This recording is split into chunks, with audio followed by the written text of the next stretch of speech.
In the previous video, we have discussed some of the important current affairs of the April month. Now in this part 2, we will discuss some more important current affairs regarding the April month, and these current affairs are taken from the agriinsight.in, so you can check out. You will find the monthly current affairs, and you also can download their app for your best current affairs preparation. One of the important current affairs of this month April is that Haryana government launched crop insurance portal of Mukhyamantri Baghbani Bima Yojana. What is the importance of this Baghbani Bima Yojana? In the adverse condition, if a farmer get the loss of their crop, he or she will be compensated with some money, and the amount will be 30,000 per acre for the vegetable farmers and 40,000 per acre for the fruit farmers. And farmers can claim this compensation if there will be the 25% loss of their field, 50% loss of their field, or 70% or 100%. So there is a good news, and there is one important crop insurance portal, Mukhyamantri Baghbani Bima Yojana. And another one very much important news is that the Narendra Singh Tomar, the Union Agriculture Minister, has inaugurated a national conference on agriculture for Kharif campaign 2022 to 2023.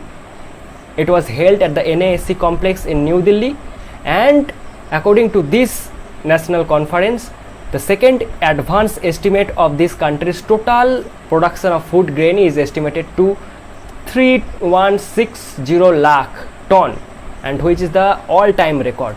So that's a good news for our Indian agricultural system. Now we will discuss some important objective of this kind of national conference. So one of the important objective is that to assess and review the crop performance during the previous crop season.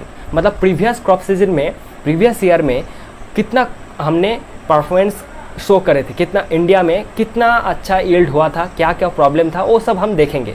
और उसको देखने के बाद हम next year में crop wise कुछ target fix करेंगे कि इतना टन हमको यील्ड करना है. और प्रीवियस ईयर का कंपैरिजन में इस ईयर में अगर ज़्यादा आपको यील्ड चाहिए होगा तो क्या क्या क्रिटिकल इनपुट में आपको फोकस करना होगा, वो भी इस कॉन्फ्रेंस में डिस्कस किया जाता है.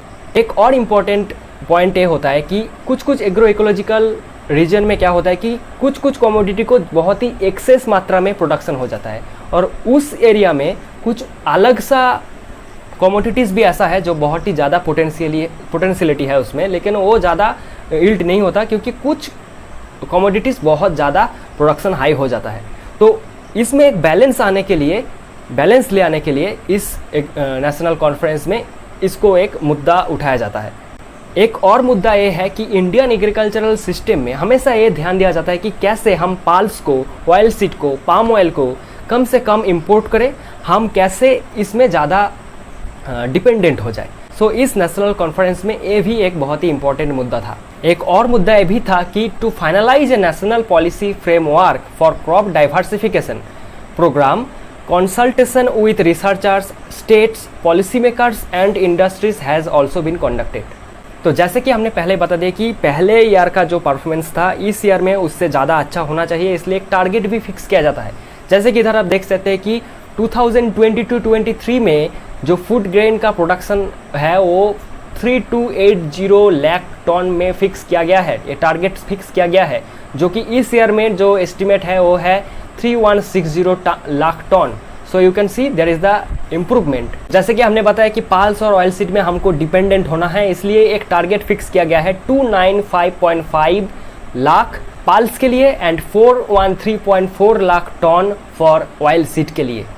और एक ये भी मुद्दा उठाया गया कि जो न्यूट्री सीरियल्स है, न्यूट्री सीरियल्स मतलब जो मिलेट्स है, मिलेट मेनली न्यूट्रिशियल्स होता है क्योंकि मिलेट में बहुत ही ज़्यादा मात्रा में न्यूट्रिशन होता है. वो पैडी के मामले में भी ज़्यादा होता है, व्हीट का मामले में भी ज़्यादा होता है, मेज के मामले में भी ज़्यादा होता है. लेकिन हमने इसको भुला दिया है. ग्रीन रिवोल्यूशन का एक बहुत ही गंदा सच्चा है ये कि मिलेट का कल्टीवेशन भुला दिया गया है, मिलेट को फिर से फोकस में लिया जा रहा है. यही इसलिए इस कॉन्फ्रेंस में यही ठीक किया गया है कि न्यूट्री सीरियल्स प्रोडक्शन जो है वो 2023 में 205.0 लाख टन में हमको एक टारगेट फिक्स कर दिया गया है, जो कि 2021 में था सिर्फ 115.3 लाख टन.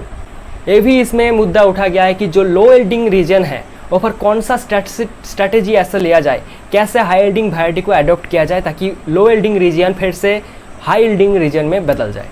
सो अप्रैल में ये जो national agricultural conference for kharif crop का हुआ था, इसमें बहुत सारे हमने पॉइंट बताया, इसका आप नोट डाउन कर लीजिए। नेक्स्ट वीडियो भी फिर से आने वाला है अप्रैल का ही करंट अफेयर्स के बारे में, वो थोड़ा सा ज़्यादा और इन्फॉर्मेशन उसमें रहेगा। तो आज के लिए इतना ही, शेयर कीजिए।